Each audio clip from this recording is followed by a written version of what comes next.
Hello everyone. Back again with film recaps. In this video, I'm going to recap one of a horror mystery films from 2001, titled The Others. Before we get to the storyline, I'd like to wish everyone a happy and great day. Without further ado, let's get straight to the storyline. The film takes place in the immediate aftermath of World War II in 1945, somewhere in an isolated manor on the Channel Islands, New Jersey. A stern, anal retentive woman named Grace awakens from a nightmare and gets ready for her day. The morning starts with her welcoming three people who show up at her door. But before the older woman tells her their purpose of visit, she takes them inside without any second thought. Grace treats them as her servants and orders them to introduce themselves. The elders are Mrs. Mills and Mr. Tuttle, and the young lady is called Lydia, but she is mute. As Grace recently sent out an advertisement looking for new servants, she immediately assumes that the three are looking for work, so she begins showing them around. During the tour, she mentions her relief because the previous servant vanished just the week before, without any notice, and didn't even collect their wages. However, as the workers enter the kitchen, she locks its door, and afterwards, she takes them to the music room, locking the door again. Here she reveals the key rules to this house. 1. No door must be open without the previous one being closed first. 2. Grace tells them to be quiet during their work because she highly prizes silence in her house due to her migraines. She also informs them that the house has no electricity, because during the war, the Germans kept cutting it off, so they learned to live without it. Grace decides to introduce her children to them, but first she tells them to close all the curtains. And this is where the third rule came into play. Her children, Anne and Nicholas, are medically sensitive to sunlight. More light exposure gives their skin blisters in a matter of minutes. And so, the area must be dark whenever the children are about to enter it. Afterwards, the servants get to work right away. Mrs. Mills makes the children breakfast, during which Anne talks about how their mom has gone mad because their dad, Charles, left for the war but never came back. Grace overhears this and pulls Mrs. Mills aside to tell her to pay no mind to what her children says. To add, she also just realized that the letter she wrote to the newspaper about looking for new servants was never picked up by the mailman, so she questions how Mrs. Mills heard about the job vacancy. The new servant quickly explains that she just happened to stop by looking for work, because she used to work for the previous owners of the house. Grace then warns about her children's strange and fantastical ideas, something she doesn't believe because she prefers to stay grounded. Later that day, the mother gets her children to do a Bible study about how one should be good throughout their life, otherwise you'd go to hell in the afterlife. She then tells them to study separately so they can focus, and escorts Anne into another room. As the children study, she hangs around the living room, until she gets interrupted by the sound of a child crying. Panicked, she rushes to check on Nicholas, only to find that he's actually just chilling.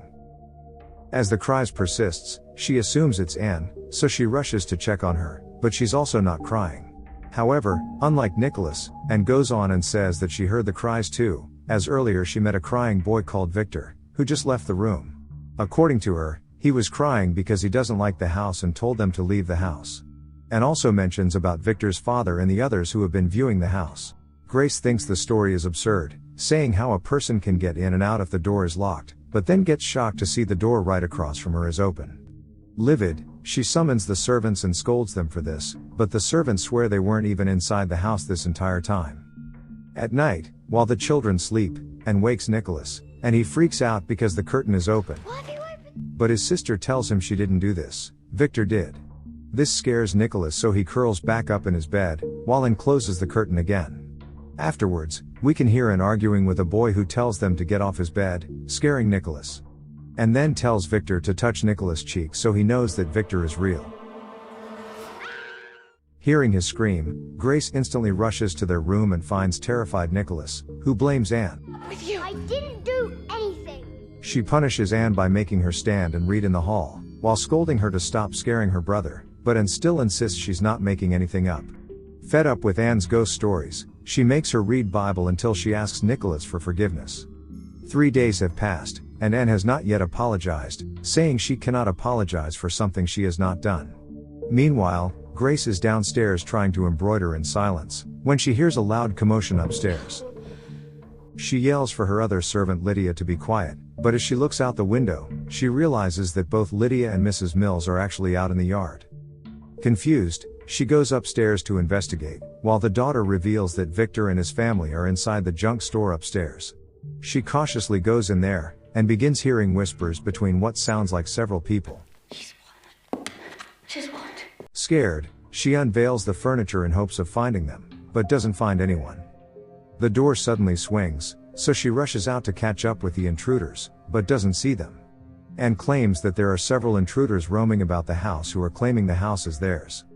Later that day, the daughter shows Grace a drawing she made of all the people living the house with them, a father, mother, a little boy, and a scary old woman who would ask Anne to come with her. Grace now believes that there are intruders roaming around, so she arms herself with a rifle, and sends her 3 servants to open all the curtains and do a full search around the house. After their search comes up empty-handed, Grace sits in the junk room alone, where she discovers an old family picture, along with a series of post-mortem pictures. As Mrs. Mills used to work there in the past, she decides to ask her about these, and she calmly explains that taking post-mortem pictures was a common practice back in the day. Grace, however, finds this morbid, and asks her to get rid of these pictures. That night, Grace embraces the sleeping Anne, and apologizes for being so hard on her. As it turns out, little Nicholas is still awake, and tries asking her when their daddy is coming home. This triggers Grace's grief for her husband Charles's likely demise, and she spends the rest of the night crying. But all of a sudden, she hears the sound of the piano playing downstairs. She arms herself and investigates. But the sound stops just as she enters the room. Paranoid, she locks the piano and exits.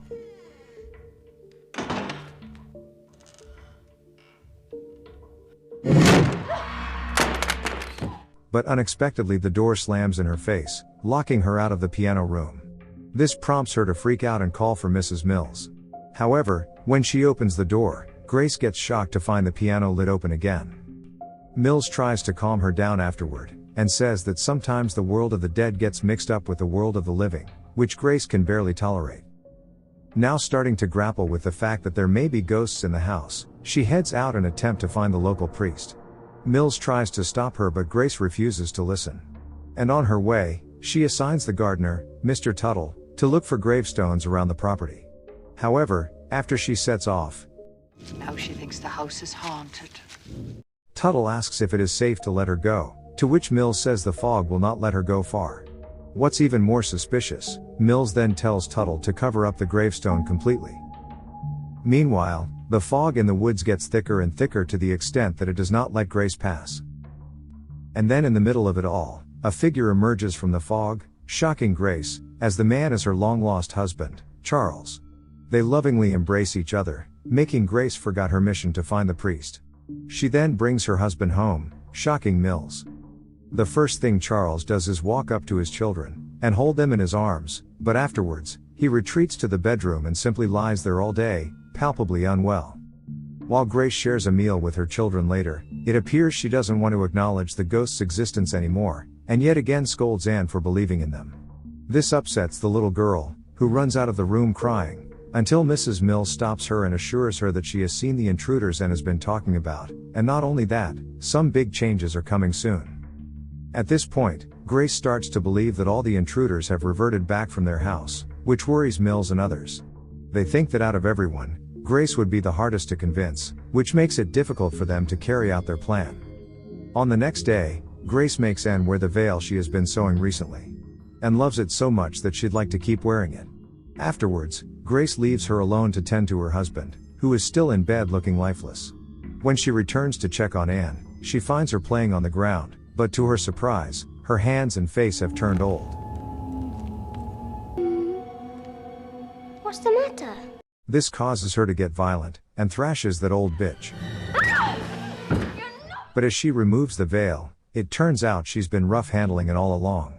Mills arrives and immediately takes Anne away. Later, Mills gives Grace the migraine pills she always takes, and tells her to leave the responsibilities to her.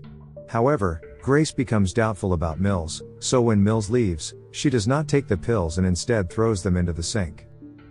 When she returns to the bedroom, Charles confronts her, saying that he found out about an incident wherein Grace went violent with her children while he was away. Charles expresses his disappointment in Grace, while she swears that she loves her children and would never be violent towards them. However, Charles gets up right after, and announces he's only come home to say goodbye, and must return to the front lines. This infuriates Grace, as she understandably wishes for her husband to stay with her instead. He comes up to her and kisses her to calm her down, but disappears that next morning. Grieving, Grace goes out to the front gate in hopes of catching up with him, but of course he's not there. At the same time, the children awake in the daylight, and when they realize, and screams loudly. Hearing her voice, Grace rushes to save them, and finds that all of the curtains are missing.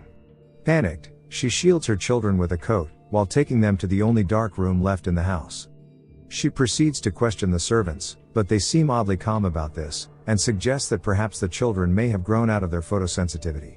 Grace is now beyond livid. She decides to take a gun, right when Mills and others suddenly arrive, making Grace more frightened. She points the gun at the three servants to stop whatever plans they may have. Grace then takes the keys to the rooms from them, and fires the three servants when they try to calm her down. As the three walk out, Mrs. Mills tells the two that it is now time to uncover the gravestones. Meanwhile, Grace spends the day tearing the house apart looking for the curtains, but she can't seem to find them. At nighttime, Anne yet again tries telling Nicholas that their mom has gone mad and violent again like she did on that fateful day, but Nicholas still refuses to believe it. Bored, she decides to jump out of the window, saying that she wants to look for their father. Nicholas also comes with her, because he's scared of being left alone. Together, the two children tread through the dark, until they stumble upon three gravestones. At the same time, Grace is still on the search for the curtains, and finally digs through the servants' quarter. Finally, now comes the shocking truth. To Grace's horror, she finds a post-mortem picture of Mrs. Mills, Mr. Tuttle, and Lydia. At the same time, the daughter discovers that the gravestones belong to the three servants, revealing that they're ghosts all along. Just in time, the servants appear, and start walking up toward Anne and Nicholas. Scared, the siblings run for their lives, and finally meet with Grace. The mother tells them to rush inside the house, while trying to shoot them to no avail. Mills tells Grace that the three were killed by tuberculosis more than half a century ago. Hearing this, Grace retreats inside the house and locks the door, while the three come up to the house. She tells the dead people to go away, before telling the children to go upstairs and hide. Mrs. Mills tells her the new situation about the house, that they must learn to live with each other, the living and the dead people. But Grace refuses to listen and tells them if they are dead, then leave them to live in peace. To this, the servants tell her even if they leave, there are still the intruders living in the house. Tuttle informs her that the intruders also took the curtains down. Meanwhile, the children are now hiding inside the wardrobe, when all of a sudden, an old lady opens it, causing the children to scream. Mrs. Mills tells Grace that the intruders have found the children, and now she has to talk to them upstairs. Although scared, Grace heads upstairs to check on Anne and Nicholas, and it is at this point where she finds all intruders and her children. The old lady asks Anne what happened here before, but Nicholas warns Anne not to tell her.